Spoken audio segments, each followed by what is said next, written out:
मंसूर साहब, हमारे दो सीनियर्स हैं, जनरल साहब और नज़ीर लगारी साहब, दोनों की इजाज़त से पहला सवाल मंसूर अली खान साहब से। मंसूर भाई, ये जो मोहनिस इलाही साहब ने ट्वीट किया, मैं तो कुछ देर समझता रहा कि जोश जज्बात में जवानी का खून जोश मारा, उन्होंने ट्वीट कर दिया, लेकिन पूरी पार्टी ने स्टैंड किया, खुद उन्होंने स्टैंड किया और ट्वीट पर उन्होंने अपनी वजाहत भी दी कि उन्होंने ट्वीट क्यों किया। तो क्या काफ लीग नाराज है? काफ लीग किसी के कहने पर इत्तेहाद का हिस्सा है या अपनी मर्जी से? मजबूरी क्या है जब इतने ही इख्तलाफात हैं उनको?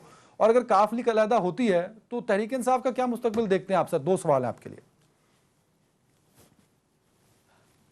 अदनान साहब, बहुत शुक्रिया प्रोग्राम में लेने के लिए, लेकिन प्रोग्राम के एंकर आप हैं।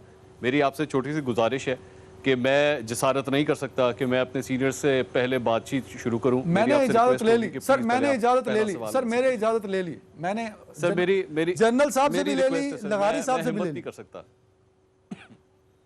सर, मैं जवाब नहीं दे सकता। नज़ीर लगारी साहब और जनरल साहब, सर परमिशन ग्रांट कर दें। इजाजत जी, इजाजत। वफादार है हमारा, हमें इतना प्यारा है कि बिल्कुल बोले मंसूर खान साहब। सर देखें, वोट आ गए। आप और मैं ट्रंप और बाइडन बने तो आप बाइडन है इस वक्त, वोट आपके पास है ज्यादा। नहीं, अच्छा चलें, अगर वो इजाजत दे रहे हैं तो ठीक है। अच्छा सर, ठीक है सर, बहुत शुक्रिया आपका। देखिए, काफ लीग का जहाँ तक मामला है, मैं मेरे ख्याल में पहला तीर जो है वो पहले चला देता हूँ, इससे पहले कि मैं एंड पे जाके कहानी तक जाऊँ। काफ लीग कहीं नहीं जा रही, काफ लीग यहीं पे है, इत्तेहाद से नहीं निकलेगी। काफ लीग आप ये समझ लीजिए कि जिस तरह थोड़ा सा एक यूं कोनी मारना और एक ये वाली कोनी मारना, बस इस हद तक ही रहेगी, इससे ज़्यादा बाहर नहीं जाएगी। एतराज़ बड़ी एक लंबी लिस्ट है एतराज़ात की। असल में खाने में ना जाना बेसिकली यही शो करना है कि हमें अच्छी नहीं, हमें आपकी बातें अच्छी नहीं लगी, भाई इससे ज़्यादा और कुछ नहीं है मामला। जो मेरी कल परसों मेरी बात हुई थी काफ लीग के एक सीनियर रहनुमा से, मुझे जो उन्होंने तफसीलात बताई हैं उसके मुताबिक जनाब इमरान खान साहब लाहौर आते हैं, परवेज़ इलाही साहब से मुलाकात नहीं करते। इसके अलावा मुन्नस इलाही की वो जो एक वजारत वाला मसला था वो तो खैर चलता रहा। उसके बाद इसके अलावा भी मिसाल के तौर पे कोई भी बिल पंजाब के असम्बली पे पेश किया जाता है, उस हवाले से कोई मुशावरत नहीं की जाती। एक और जो तारिक बशीर चीमा साहब हैं, वो वफाकी वज़ीर हैं कैबिनेट के अंदर, लेकिन उनकी और वज़ीर आज़म की 1-on-1 मुलाकात को 8 महीने हो चुके हैं, आपस में कोई मुलाकात नहीं हुई। 2 साल हो चुके हैं काफ लीग को पाकिस्तान तहरीक इंसाफ का इत्तेहादी जमात बने हुए, लेकिन अभी तक परवेज़ इलाही और इमरान खान साहब के दरमियान सिर्फ एक मुलाकात हुई है वज़ीर आज़म हाउस के अंदर, जिसमें चौधरी शुजात हुसैन और मुन्नस इलाही भी बैठे हुए थे। इसके अलावा और कोई मुलाकात नहीं हुई। और पाँचवीं चीज़ जो मेरी इत्तला के मुताबिक लास्ट टाइम जो मौलाना फजलुर रहमान ने धरना दिया था, उस दौरान परवेज़ इलाही साहब और इमरान खान साहब की एक टेलीफोनिक गुफ्तगू हुई थी जो बड़ी तल्ख हो गई थी, और इस हद तक तल्ख हो गई थी कि मुझे ये नहीं पता दोनों में से किसी एक ने फ़ोन बंद कर दिया था। तो अच्छा। उसके बाद मामला को आपस में रिजॉल्व करने के लिए किसी किस्म का कोई कदम नहीं उठाया गया था दोनों, तो वो नाराज़गी वहाँ से भी चलती आ रही है। क्या वो इस हुकूमत को छोड़ देंगे? मेरा नहीं ख्याल फिलहाल कोई ऐसी कोई बात है। हाँ, एक चीज़ सॉरी रह गई जो बड़ा इंपॉर्टेंट है।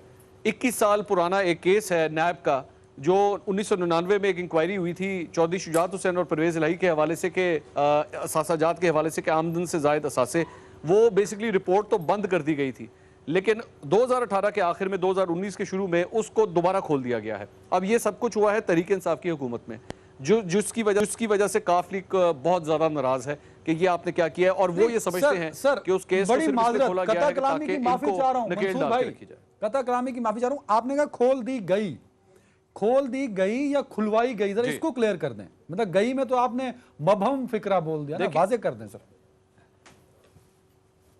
खुलवा दी गई, मैं इसलिए वहां तक जा नहीं सकता। चले अगर खुलवा दी गई तो चेयरमैन नैब की तरफ से खुलवा दी गई, मैं यहीं तक जा सकता हूं, मैं उससे आगे तो जा नहीं सकता, क्योंकि जारी बात है वहां जाके पर जल जाते हैं मेरे, और मैं उससे आगे कदम ही नहीं बढ़ा सकता।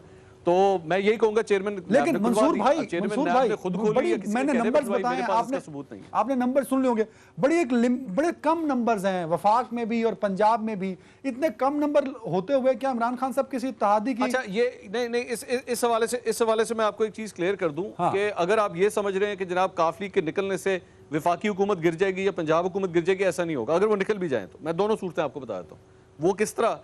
वो इस तरह के विफाक के अंदर इनके अगर लोग निकल भी जाते हैं, मेजॉरिटी तब भी पाकिस्तान तहरीक इंसाफ के पास रहती है, वो उससे नहीं फर्क पड़ेगा, आप नंबर उठा के देख लें।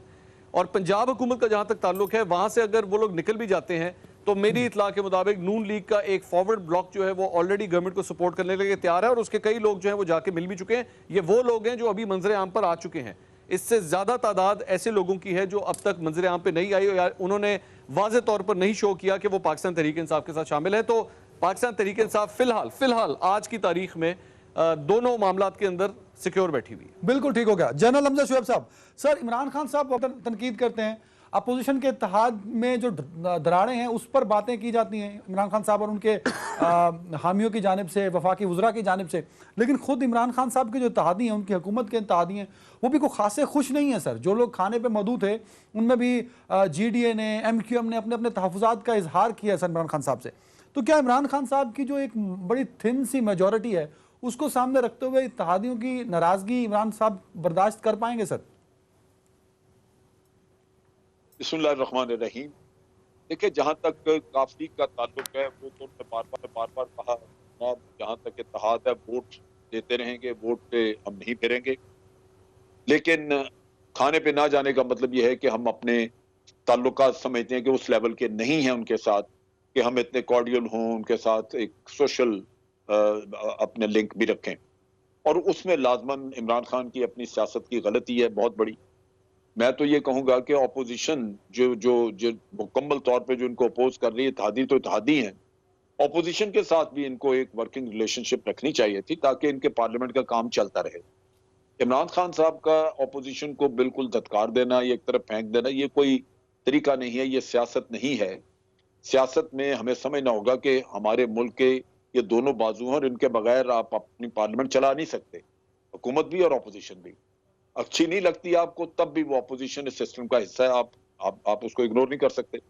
तो ये तो इत्तेहादी हैं, इनकी शिकायत दूर करनी चाहिए इनको।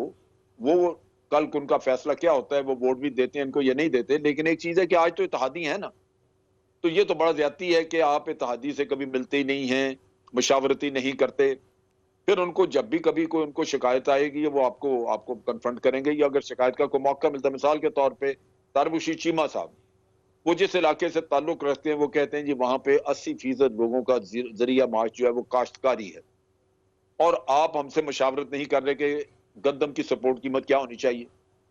आप बाहर से गंदम महंगी मंगवा रहे हैं वहां से यूक्रेन वगैरह से, और वो आपको 2400 रुपए मन पड़ रही है, तो आप कम से कम अपने किसान को 2000 दे दें, उनको 1400-1500 आप देते हैं, तो उनका बात तो जायज है।